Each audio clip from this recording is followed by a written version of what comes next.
What's going on for the Day of the Dead, or here in Yucatan, Hanal Pixan, in this year 2 of the pandemic? Well, that is one of the hot topic questions we're gonna answer in this first edition of MID CityTV Weekly, the Hot Topics, with me, Stephanie Carmen, creator of MID City Beat.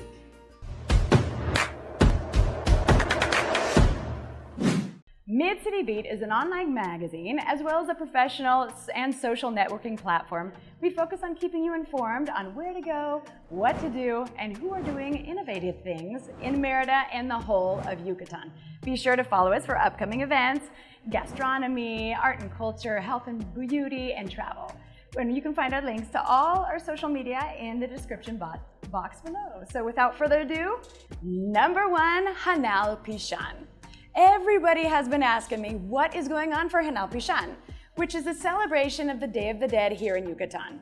Hanal Pixan in Maya means food for the souls. And every year, in the middle of the night on November 1st, the souls of the children who have passed on come back, and on November 2nd, the souls of the adults come to visit their relatives who are waiting for them with an altar and a feast of their favorite foods.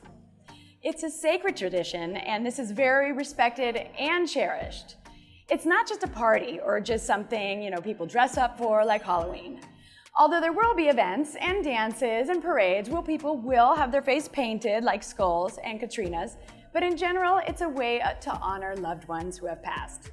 During the week before November 1st and 2nd and the days after, you can see altars set up in stores, and they are usually many cultural activities put on by both the town government and the private sector. It's also a great time to try the musipollo, which is a traditional tamale made especially during this time of year. It's baked in a peeve or an underground earth oven, and it is so good. If you haven't tried it, you must. Last year, all the events were canceled. However, this year things have opened up a bit more. So what exactly is happening? Well, the mayor just held a press conference this morning and let us in on some more details. Where to try PIB? Sunday, October 24th, there will be a musipollo fair in San Sebastian Park. That'll be from 8 a.m. to 5 p.m. in the baseball field. Or if you can't make it to the fair, here are some of our favorite spots for PIB. Hacienda Teya or Teya Viva in Paseo 60, Museo de la Gastronomía Yucateca, Cenote San Ignacio, which is in Chochola, if you feel like getting out of town. I had the PIB there last year and it was super good. Also, my tamale hookup place, which is around the corner from the Panificadora Montejo, which is right at the end of Paseo Montejo by the Monumento a la Patria. Or, if you're really lucky, you can find somebody in a pueblo that is making them in their PIB oven, and you can order it from them. Those are for sure the best. So, what else is happening? Well, Monday, October 25th is the inauguration of the Hanal Pixan Festival with a photo exposition, and that'll be at 8 o'clock, called The Sacred Souls. This will be open until November 10th. Also on Monday, October 25th, is the Vaqueria Tradicional. So that's the traditional Yucatecan dances, and they will paint their faces as if they were skeletons, and they will be celebrating in the theme of Hanal Pixan. That is at 9 p.m. and that's on Calle 62 and 61, and you should get tickets because the tickets are free, but you should get them because of the pandemic. They are keeping the crowd controlled, so you can get those at the Olimpo. On Tuesday, October 26th, until November 2nd, at the Plaza Grande, there will be a large altar set up, as well as a guide who can explain to you about the significance of what is on the altar. On October 27th is a MID City Beat, Cine Hanal, and Hacienda Teya event, a film, gastronomy, and culture, where we will watch 3 short films by Yucatecan film director Miguel Ventura, and we'll try Yucatecan cuisine that we see in the films, paired with wine, and Miguel will be there to answer any questions and any questions that you have. It will be a beautiful way to celebrate and learn more about the culture.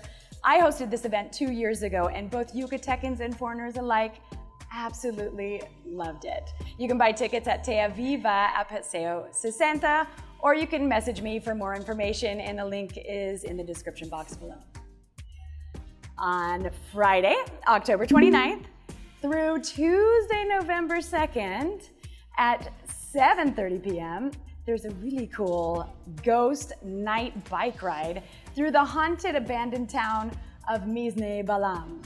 So if you want a bit of a mysterious, scary bike ride, that could be a really fun trip, and it's only 100 pesos. And if you're interested, you can call and make a reservation at 999-509-6348. On Saturday, October 30th, there is the Noche de Catrinas in the Remate de Paseo de Montejo, where there will be dances and cultural activities, not only from Yucatan, but also from all over Mexico. And that starts at 8 p.m. And again, that's in the Remate, which is on Calle 47 and at the end of Paseo de Montejo. And on Sunday, the big event that everybody's always looking forward to every year, the Paso de Animas, which is a parade where people leave the cemetery and head to the Ermita Church. They have candles, they have the traditional dress, and they have their face painted as if they were skulls, and they walk down. And the Paseo de Animas is so cool, you cannot miss it. This year is only to be seen live in the social media platforms of Visit Merida, or visitmerida.mx, and the social media of the Ayuntamiento de Merida. So you can see that live only. You can't go in there in person this year, but maybe next year. Number 2, gastronomy and Merida's cool foodie scene. Well, today I find myself in Mikaela, Mar y Leña, which is on what I call the culinary row, which is Calle 47 between Paseo de Montejo and 52. Mikaela is located right on the corner on 47 and 52. And here you can find some killer seafood, fresh oysters, and almost all of their dishes come from the horno de leña, or a wood-fired oven. So here at Mid-City Beat, we only recommend places that we actually really like and where we go. So if you see it on Mid-City, you can be sure that it passes by our filter, AKA it passes by me. Come on down to Mikaela because you will definitely enjoy your meal. All right, so that includes our hot topics for the week. Be sure to join us next week for the hot topics again, for the inside look on what is happening in Merida, Yucatan. And again, I'm Stephanie Carmen, and I'll see you next time.